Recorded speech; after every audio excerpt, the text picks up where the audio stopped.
Hello student, this is Pankaj Dhiman, faculty member of SBS Law College, Shri Ganganagar. We are studying land laws of the Rajasthan, and next question is explain the grounds for the eviction of the tenant under the Rajasthan Rent Control Act 2001. तो इस question के अंदर आपने Rajasthan rent control act 2001 में जो एक किराएदार को निकालने के लिए जो ग्राउंड बता रखे हैं उनको हम यहाँ पे क्या करेंगे, डिस्कस करेंगे। Explain the grounds for the eviction of the tenant हम यहाँ पे पढ़ेंगे। तो सेक्शन 9 में और जो हमारे पास 1950 का जो एक्ट था उसके सेक्शन 13 में ये सारे ग्राउंड्स जो बता रखे हैं जिसके बेसिस पे किसी भी टेनेंट की किराएदार की एविक्शन वहाँ पे की जा सकती है। 2001 वाले एक्ट में क्या किया गया कि कुछ एडिशनल ग्राउंड वहाँ पे और डाले गए for the eviction of the tenant. तो इन सभी ग्राउंड्स को हमने यहाँ पे पढ़ना है जो कि 1950 में दे रखे हैं और 2001 में जो ऐड किए गए हैं। तो सेक्शन 9 में 2001 के राजस्थान रेंट कंट्रोल एक्ट के अंडर ये सारे ग्राउंड्स यहाँ पे बता रखे हैं। Apart from these grounds the tenant can not be evicted from the premises. इन ग्राउंड्स के अलावा जो है किसी भी टेनेंट को एविक्ट जो है निकाला नहीं जा सकता है। Vasudev versus Balkrishna AR 2002 SC के केसेस में बोला गया। तो सेक्शन 9 के अकॉर्डिंग कौन कौन से ग्राउंड है 2001 वाले राजस्थान रेंट कंट्रोल एक्ट के अंडर, वो सारे वन बाय वन हम यहाँ पे डिस्कस करेंगे। फर्स्ट है जो बहुत बेसिक है, on payment non payment of the rent. अगर रेंट जो है टाइमली पे नहीं किया जाता है बाय द टेनेंट तो it will become a ground for the eviction from the premises. The first ground for the eviction of the tenant is a non payment of the rent in time. If the tenant does not pay the tender the rent for the 4 months continuously, then the landlord can bring a suit of eviction against the tenant, but for this the following two conditions are to be fulfilled। तो section 9 clear बताता है कि अगर कोई भी किराएदार जो है 4 महीने तक जो है लगातार किराया वहाँ पे जमा नहीं कराता है तो लैंडलॉर्ड के पास ये राइट आ जाता है कि वो सूट फॉर एविक्शन कोर्ट में फाइल कर सकता है और उसको उस मकान से, उस प्रीमाइसेस से निकाल सकता है। लेकिन लैंडलॉर्ड को ये कंडीशन जो है फुलफिल करनी होगी। पहली, disclosing the name of the bank and account number in the bank in that bank by the landlord to attend by agreement or by the registered board। उस सूट को file करने से पहले उस लैंडलॉर्ड ने अपना अकाउंट नंबर, अपना account name जो है किस बैंक में है उसकी सारी डिटेल जो है उस एग्रीमेंट में बता रखी हो जो कि उनका टेनेंसी का एग्रीमेंट है, या रजिस्टर्ड पोस्ट के थ्रू उसको बता रखी हो। दूसरा, sending notice by the landlord to tenant for the remittance of the rent by the registered post, और उसके द्वारा दूसरी बात लैंडलॉर्ड ने उसको नोटिस भी सर्व कर दिया है कि आप अपना रेंट जो है जमा करवाइए बाय द रजिस्टर्ड पोस्ट, उसने वो नोटिस सेंड किया हो। अगर ये दो कंडीशंस वहाँ पे पूरी हो जाती हैं और टेनेंट जो है रेंट वहाँ पे नहीं दे रहा है तो उस कंडीशन में जो है उस टेनेंट को जो है उस प्रीमाइसेस से जो है एविक्ट यहाँ पे किया जा सकता है। पहले वाले एक्ट में ये 6 महीने का टाइम था, अब जो यहाँ पे जो है 4 महीने का टाइम यहाँ पे दे रखा है। The provision of the section 9 is for the protection of interest of the tenant. तो ये जो प्रोविजन है ये टेनेंट के इंटरेस्ट में ही बनाए गए हैं, but it does not mean that the tenant can misuse this provision. तो 4 महीने का टाइम उसको दिया गया है तो ये प्रोविजन जो उसके ही फेवर में है, लेकिन वो इन प्रोविजन का मिस यूज अपने फेवर में नहीं कर सकता। उसकी ड्यूटी बनती है कि वो टाइमली जो है रेंट वहाँ पे जमा करवाए। ये जो है कैलाश चंद्र वशिष्ठ श्री कृष्ण AR 1998 के केसेस में ये बोला गया। तो ये पहला ग्राउंड आपके पास। सेकेंड ग्राउंड आपके पास जो है on causing substantial damage wilfully, जानबूझ के जो प्रीमाइसेस है उसमें किसी तरीके की सब्सटेंशियल डैमेज वहाँ पे करना, कोई क्षति वहाँ पे जानबूझ के करना, तो ये भी एक ग्राउंड हो सकता है for the eviction of the from the premises. The second ground of eviction is to cause substantial damage wilfully by tenant to the rented property if the tenant wilfully, अगर किराएदार जानबूझ के causes the substantial damage to the rented property, किराएदारी की जो property है उसको जानबूझ के वहाँ पे कोई क्षति पहुँचाता है, या किसी को ask someone to cause damage to the premises, या किसी पर्सन को उस प्रॉपर्टी को डैमेज करने के लिए बोलता है। ये दोनों ही ग्राउंड जो है लैंडलॉर्ड के पास आ जाते हैं उसको उस प्रॉपर्टी से एविक्ट करने के, उसके लिए वो सूट फाइल वहाँ पे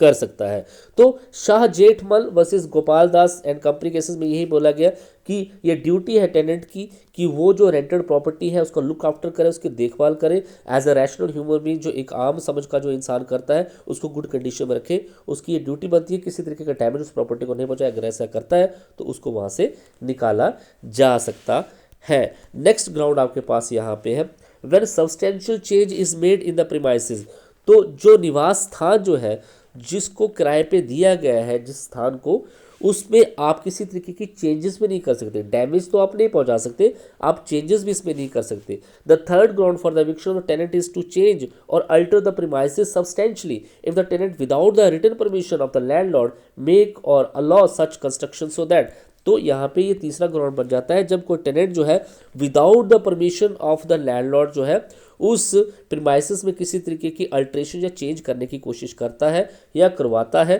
दैट प्रीमाइसेस अल्टर सब्सटेंशियली, और उससे वो जो घर है वो पूरी तरीके से बदल जाता है। Causes the possibility of diminishing the value, उस चेंज करने से, उस प्रीमाइसेस को चेंज करने से, उसी में किस तरीके की कंस्ट्रक्शन करने से, जो अल्ट्रेशन करने से जो है उस प्रीमाइसेस की जो वैल्यू जो है, मार्केट वैल्यू जो है वो कम हो जाती है। तो ये ग्राउंड जो है यहाँ पे बन जाता है। तो सेक्शन 9C के अंडर जो है ये तीन चीज़ें फुलफिल करनी है लैंडलॉर्ड को कि उस टू मेक और allow construction in the rented premises by the tenant, कि उसने किसी तरीके की उसको वहाँ पे कोई भी परमिशन जो है कंस्ट्रक्शन करने की नहीं दी है। सच कंस्ट्रक्शन कॉजेज, उस कंस्ट्रक्शन जो है सब्सटेंशियल चेंजेस, अल्ट्रेशन, उसकी वैल्यू जो है वो डिमिनिश हुई है, मार्केट वैल्यू उसकी कम हुई है। अगर ये चीज़ें हो जाती है वहाँ पे तो उस कंडीशन में ये ग्राउंड जो है यहाँ पे लैंडलॉर्ड के लिए बन जाता है। तो किसी भी तरीके के सब्सटेंशियल चेंजेस, अल्ट्रेशन नहीं कर सकते जिससे उस प्रीमाइसेस की मार्केट वैल्यू डिमिनिश हो जाए, कम हो जाए, या किसी तरीके की चेंजेस उसमें आ जाए। When the causing nuisance in the premises, किसी तरीके की न्यूसेंस अगर प्रीमाइसेस में क्रिएट की जाती है तो वो भी एक ग्राउंड वहाँ पे हो सकता है। गाली गलौज करना, पड़ोसी के साथ अच्छे से नहीं रहना, लाउड स्पीकर जोर से लगाना, या किसी भी तरीके की परेशानी अगर क्रिएट की जाती है वहाँ पे प्रॉपर्टी के साथ, तो ये भी एक ग्राउंड वहाँ पे हो सकता है। The fourth ground for the eviction of tenant is causing nuisance in the rented premises if the tenant in the premises, अगर जो किराएदार जो उस निवास में रहता है कोई न्यूसेंस करता है, does such act which inconsistent with the purpose for the which premises has been given on rent, जिस पर्पस के लिए उस प्रॉपर्टी को रेंट पे दिया गया है उस पर्पस के इनकंसिस्टेंट, असंगत कोई काम करता है। Does such act which effect the interest of the landlord substantial adversely, ऐसा कोई एक्ट करता है जिससे मकान मालिक का जो इंटरेस्ट है, हित है, वो एडवर्सली इफेक्टेड वहाँ पे होता है। तो ये ग्राउंड जो है सूट फाइल करने का हो जाता है, that is suit for the tenant for the eviction वहाँ पे बन जाता है। तो देखिए न्यूसेंस यहाँ पे क्या है, nuisance such act which disturb the peace और causes the obstacle in the enjoyment of the property by the landlord और by the holder of such property. तो न्यूसेंस क्या है, अगर लैंडलॉर्ड को उस प्रॉपर्टी की इंजॉयमेंट करने में कोई दिक्कत आ रही है, पीसफुली उसको इंजॉय नहीं कर पा रहा है, तो उस कंडीशन में ये न्यूसेंस माना जाएगा। सुंदर वर्सेस ललिता प्रसाद AIR 1956 के केसेस में ये बोला गया। In one case, the refusal of title landlord over the premises by the tenant was considered a good ground for the eviction of the tenant। अगर लैंडलॉर्ड का जो टाइटल है उसको अगर टेनेंट वहाँ पे कंसिडर नहीं करता है तो ये भी एक जो है कारण वहाँ पे हो सकता है। इसके अलावा अगर कोई प्रीमाइस जो है रेजिडेंशियल पर्पस के लिए दिया गया है और आप उसका यूज़ कमर्शियल पर्पस के लिए कर रहे हैं तो ये भी जो है न्यूसेंस वहाँ पे मानी जाएगी। मिश्री लाल वर्सेस प्रेम कर्मा के केसेस में ये बोला गया। इसके अलावा when the premises is given on sub rent, अगर आपको जो premises जो है कोई मकान जो है किराए पे दिया गया है और वो टेनेंट जो है आगे उसको सब रेंट कहीं पे देता है और आगे कहीं किराए पे देता है without the permission of the landlord, तो ये भी एक ग्राउंड जो है वहाँ पे बन सकता है फॉर द एविक्शन। तो ये सिर्फ यहाँ पे इतनी सी बात आपने यहाँ पे लिखनी है। सब अगर कोई टेनेंट जो है उस घर को सबलेट करता है, आगे किसी को किराए पे दे देता है, सरेंडर इज पोजेशन जो सब, और वो जो पोजेशन जो है उस घर का उस सब टेनेंट को देता है, या फिर अबंडेंस वहाँ पे करता है, तो उस कंडीशन में ये ग्राउंड जो है उसके पास आ जाता है। नेक्स्ट आपके पास एक केस लॉ यहाँ पे है। In the case giving on sub rent of larger portion of the premises for use of club was treated as a ground for the eviction. एक घर जो है एक किराए पे दे रखा है, उसका लार्जर पोर्शन जो है वो टेनेंट जो है किसी क्लब के लिए दे देता है और है टेनेंट, और लैंडलॉर्ड की मर्जी के बिना उस घर को सब लेट वो आगे कर देता है किसी क्लब को, तो ये एविक्शन का ग्राउंड वहाँ पे बन जाता है। नेक्स्ट आपके पास when the tenant abandons his capacity as a tenant,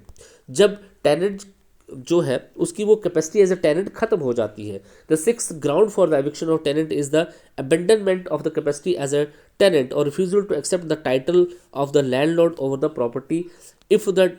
tenants abandons his capacity as a tenant, उसकी जो वो एज अ टेनेंट अब वो नहीं रहा है, वो किराएदार नहीं रहा है, और या वो लैंडलॉर्ड का जो टाइटल है उस प्रॉपर्टी पे उसको जो है वहाँ पे जो है रिफ्यूज़ कर देता है, तो उस कंडीशन में ये जो एक ग्राउंड जो है वहाँ पे हो सकता है। When the conduct of the treatment is not likely to be ignored और एक्सक्यूज, जो टेनेंट का जो व्यवहार है वो भी इग्नोर करने के लायक नहीं है, तो ये भी एक ग्राउंड जो है वहाँ पे हो सकता है फॉर द एविक्शन। नेक्स्ट आपके पास when the residential premises use for the commercial purpose, इसको आप पहले ही पढ़ चुके हो मिश्री लाल वर्सेस प्रेम कुमार के केसेस में, कि अगर एक प्रीमाइसेस आपको रेजिडेंशियल पर्पस के लिए दिया गया है और आप उसका कमर्शियल पर्पस वहाँ पे यूज कर देते हो, तो ये एक next ground for the eviction from the premises हो सकता है। नेक्स्ट आपके पास when the tenant does not remain in service, अगर किसी टेनेंट को इस कैपेसिटी के बेसिस पे वो घर किराए पे दिया गया था कि वो किसी सर्विस में है, सेवा में है, या एम्प्लॉयमेंट में है, रोजगार में है, और अब वो जो है उस सर्विस में नहीं रहता है या अनएम्प्लॉयड हो जाता है, और इसकी कंडीशन जो है एग्रीमेंट में लिख रखी है, तो उसके बेसिस पे जो है अब ये एक ग्राउंड फॉर एविक्शन वहाँ पे बन जाता है। When the premises is required by the landlord for his genuine और reasonable needs, ये बहुत ही इंपॉर्टेंट पॉइंट है जिसको आगे भी आप पढ़ोगे, कि जब लैंडलॉर्ड को जो प्रीमाइसेस उसने किराए पे दिया है अब उसको उसकी जरूरत पड़ गई है, वो खुद उस मकान में रहना चाहता है या कोई कमर्शियल या रेजिडेंशियल कमर्शियल एक्टिविटी करना चाहता है या रेजिडेंशियल पर्पस के इसको यूज़ करना चाहता है, तो वो कभी भी जो है उस टेनेंट को वहाँ से निकाल सकता है, एविक्ट कर सकता है। लेकिन लैंडलॉर्ड जो है उसके पास एक जेन्युइन और रीजनेबल नीड होनी चाहिए उस रेंटेड प्रॉपर्टी पे रहने के लिए, तो ये तब हो सकता है, ये एक नेक्स्ट ग्राउंड बन जाता है when for the his use, वो लैंडलॉर्ड उस प्रॉपर्टी को खुद यूज़, प्रीमाइसेस को खुद यूज़ करना चाहता है, अपनी फैमिली के लिए यूज़ करना चाहता है, for the use of such person for whose benefit the premises has been constructed, उस पर्सन के लिए उस प्रीमाइसेस को यूज़ करना चाहता है जिसके बेनिफिट के लिए बनाया गया था। If the need the premises for any of the above purpose and if the need are genuine then the can bring a suit for the eviction, तो अगर उसकी नीड जो है वहाँ पे जेन्युइन है तो वो यहाँ पे टेनेंट को वहाँ से निकाल सकता है। चिमन दास वर्सेस जोगेश्वर का केस है, the main object of the provision is to give priority to the bona fide and reasonable need of the landlord and to make available the premises to him for his use. तो main priority यहाँ पे क्या है कि landlord की वो जगह है, उसका मकान है, जब भी उसको जरूरत होगी वो उसको वापस ले सकता है, लेकिन उसको ये प्रूव करना होगा कि जो उसकी जो नीड है वो रीजनेबल है और बोनाफाइड है, मीन्स सच वहाँ पे है। नेक्स्ट आपके पास यहाँ पे इम्पॉर्टेंट केसेस हैं इसके रिगार्डिंग, तो शब्बीर हुसैन वर्सेस छोटामल का केस है। The landlord after superannuating from the government service had instituted a suit for eviction on the ground of personal requirement of his own business. During the proceeding of the suit, he died. The widow of the plaintiff was considered entitled to degree for the eviction of premises of business for his livelihood. तो ये एक अच्छा case है, यहाँ पे ये बताया गया कि एक लैंडलॉर्ड था, उसने अपना एक घर जो है किराए पे दे रखा था, वो गवर्नमेंट जॉब करता था खुद, लेकिन गवर्नमेंट सर्विस से अब वो सुपर एन्यूशन मीन से रिटायर हो चुका है, अब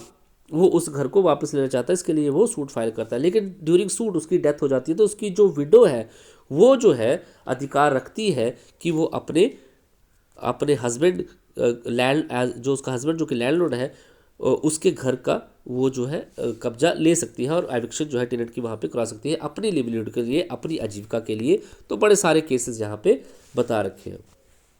नेक्स्ट आपके पास यहाँ पे when the tenant construct appropriate premises, तो ये आपने पहले भी पढ़ा कि अगर टेनेंट किसी तरीके की कंस्ट्रक्शन जो है उस रेंटेड प्रॉपर्टी पे करता है तो ये एक ग्राउंड वहाँ पे बन जाता है। The tenant construct his own suitable premises, अगर हाँ ये एक चीज़ और यहाँ पे कि अगर टेनेंट जो है अपना अलग से घर प्रीमाइसेस बना लेता है तो ये भी एक ग्राउंड हो सकता है लैंडलॉर्ड के लिए फॉर द सूट फॉर इवेक्शन, कि अगर टेनेंट ने जो है अपना ऑन प्रीमाइसिस जो है उसने कंस्ट्रक्ट कर लिया है, he gets possession of the suitable vacant premises, और उसने जो उस प्रीमाइसिस जो कि अभी खाली था उसका पोजेशन अब उसने ले लिया है, या उसको कोई प्रीमाइसिस जो अलॉट हो गया है किसी तरफ से, तो उस कंडीशन में भी उसको जो है एविक्शन एविक्ट वहाँ पे होना पड़ेगा। If the tenant does not use the rented premises for 6 month, ये बहुत ही इंपॉर्टेंट पॉइंट है कि अगर एक रेंटेड प्रॉपर्टी है और उसको by the agreement between the landlord tenant जो है किराए पे दे रखा है, और उस टेनेंट ने does not use the premises for the purpose for which it was given, जिस पर्पस के लिए उस प्रीमाइस को रेंट पे दिया गया था, उसने पिछले लगातार 6 मंथ से जो है उस पर्पस के अकॉर्डिंग उस प्रॉपर्टी को यूज नहीं किया है, रेंटल प्रॉपर्टी को, तो लैंडलॉर्ड वहाँ पे सूट फाइल कर सकता है for eviction of the premises. Next आपके पास यहाँ पे ऑन द ग्राउंड और expectation of decrease in the crowd, when any officer under the some law expect decrease in the crowd in the rented premises, then in the case the landlord can bring a suit for the eviction of, अगर कोई government officer जो है उस property पे जो है किसी तरीके का जो है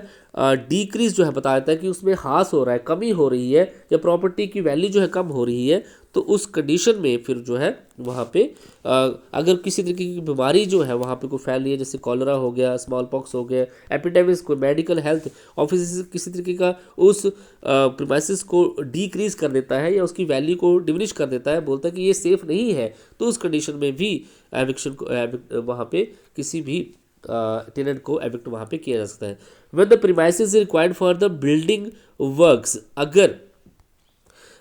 लैंडलॉर्ड जो है